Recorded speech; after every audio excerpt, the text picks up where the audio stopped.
Bitcoin. Be like, I'll be right back. I gotta take a dump. All right. Ain't life grand?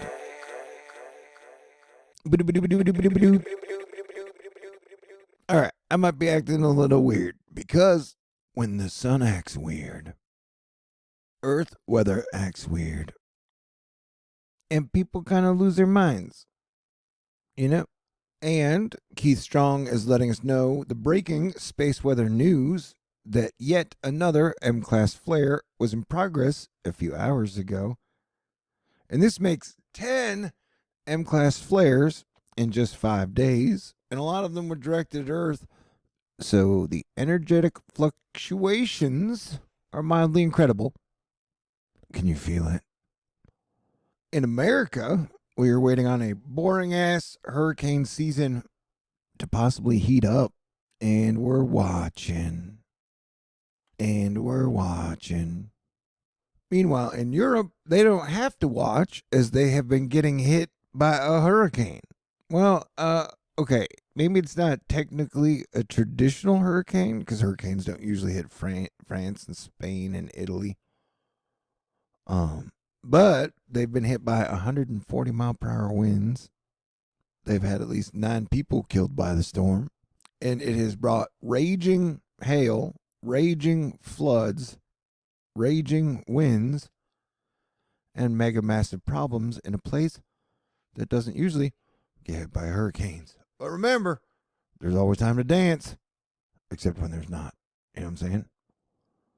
All right, let me go back to the beginning of this. You can see the gloomy images of the Eiffel Tower. I don't mean to be harsh, but Harish Deshmukh is talking about a massive hailstorm just hit the north of Saint-Etienne, France. The CHU is particularly affected. The storm is now moving towards Lyon with wind gusts of more than 100 kilometers an hour. And so, yeah, dude, this was a super nasty storm that came out and punched them literally in the face. I mean, it is crazy days indeed, dudes. Let me back this one up, too. Check that out. This person shows you why you should never try to cross floodwaters. Water's strong, man. A lot of water is really strong. And then tons of water is super strong. But this is definitely a problematic situation. And the United States has been getting hit by some torrential floods as well over the last month or 6 weeks. And that pattern will probably continue. The 7-day QPF projection shows a large portion, I'm guessing about 50% of Texas getting anywhere from 5 to 7 inches of rain over the next 7 days. And that includes you, Oklahoma, Arkansas, and Louisiana. But also New Mexico and Arizona and Mexico, I would definitely be on full red alert because you guys have a full-fledged red flood risk rainfall outlook for today, but not only today, also tomorrow. So, yeah, super red alert for people in those red sections of New Mexico and Arizona over the next 48 hours. Okay? And then Texas, we will be on the lookout over the next 3 to 7 days for possible floods. Capiche? Is everybody kosher? Is that cool? Well, if you don't like it, I'm making this video at almost 5 a.m. and it's free.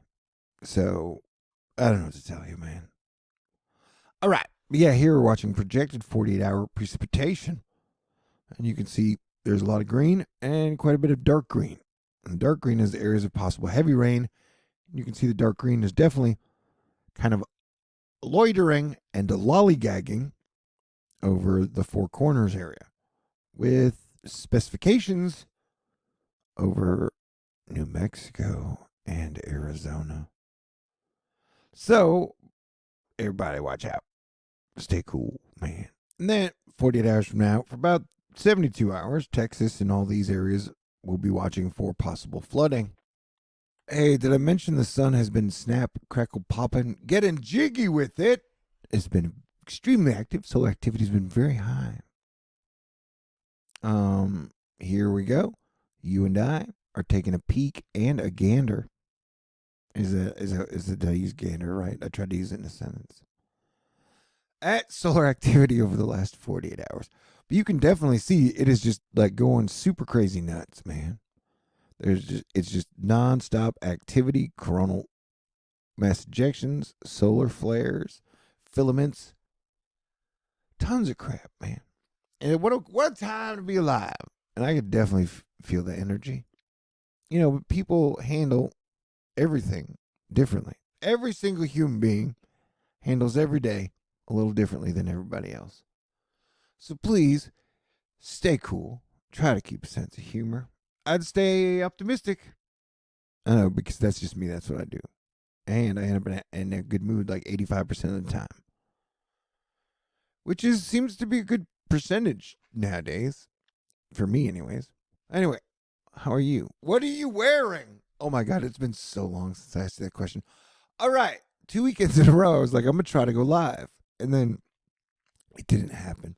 But guess what? This weekend, I'm definitely determined to go live at some point. So be looking around. If you want to see my goofy face talking to y'all in real time, that shit may be happening this weekend. All right, God willing. Oh, another thing I'd like to point out, Mars has been in Taurus, I don't know, for like 6 weeks. And so on the 20th, Mars will go into Gemini.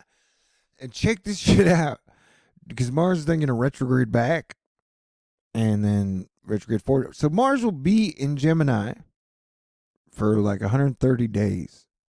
So what I'm trying to say is, whatever vibe starts to come around the 20th, 21st, 22nd, better get used to it. You better learn how to handle it, because it'll be here for a long time. Although I've heard from my chart that it'll be a good time for me to make friends out of the people who consider themselves my enemies. So I got to choose my words carefully and pour on the charm, I guess. All right, everybody stay cool. This is your early morning Thor injection of awesomeness. Personally, I'm going to be thanking God, Jesus Christ, the Holy Spirit, my family, my friends, and Astrology Fight Club for everything good out there, and that we are still hanging in there. It has been a wild few years now, hasn't it? And I'm grateful that, THORnews anniversary is on November 23rd. All right, so everybody stay cool. Have a great day. What we're looking at here is France. Large metal chunks, things are flying. And so let's say a prayer for peace and a prayer for everybody in distress right now, and a prayer for everybody who needs it. Stay cool. You are amazing. God bless everyone. Talk to you soon.